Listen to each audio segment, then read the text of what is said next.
Hi, I'm Brett Manning, and today I'm going to be answering your vocal questions. Be sure, if you have any questions or comments, to leave them on our Facebook, Twitter, or in the comments section below.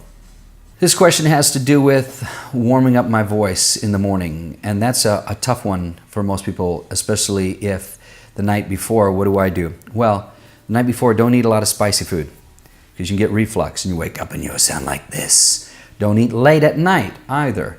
Don't eat too much either. You'll get reflux from all of those conditions. Eat as healthy as you can the night before.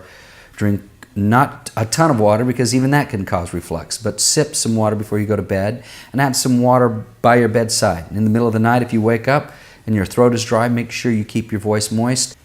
Most important is to use CD 12 of my program Mastering Mix, which has an evening warm down and a morning warm up. The evening warm down leaves your voice in a state of rest so that your voice is prepared the next morning to warm up quickly.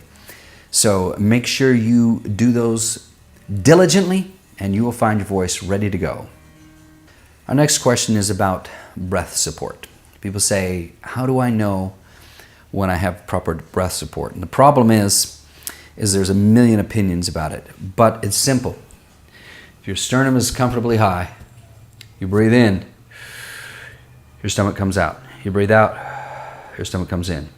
As you go to sustain a note, there'll be a moderate amount of outward and sideways pressure against your diaphragm.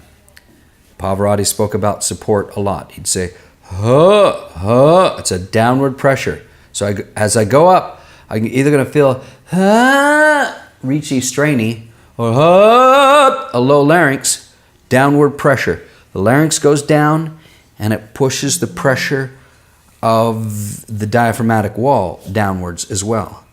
But if you feel like you're lifting your chest to sing high, you're doing this every time you go to sing, it's a bad habit. It's going to catch up with you.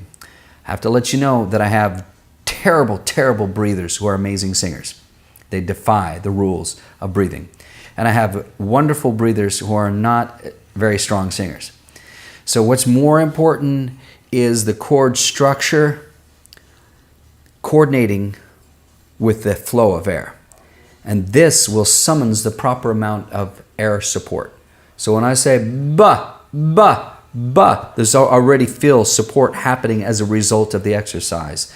Many of the exercises we use train and discipline your breathing and your support to be a natural byproduct of the sound you're trying to make. Next question is, every time I warm up, sing high for a while, I can't sing low anymore, and that's very common. The most important thing is that you do the super scales that are on CD 8 of Singing Success. When you have a 3-octave scale that starts you here, and you're saying,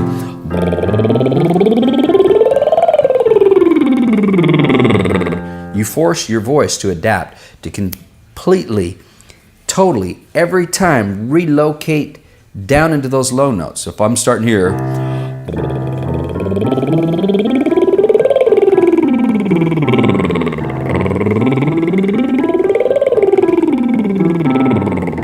what I've done is I've made irrelevant two things: high notes and low notes.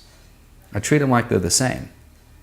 And that CD number 8, as well as working with one of our vocal coaches to maybe diagnose in case there's something else going on inside that the exercise is not fixing. Could be a psychological or emotional or a technical thing or a physiological thing, something that has to be corrected. But we have to know, we have to hear you in order to know. And so that you need to make sure that you contact one of our coaches and get some help. But let me tell you right away, start with CD number 8 in the Singing Success program to reestablish those low notes every time you sing high.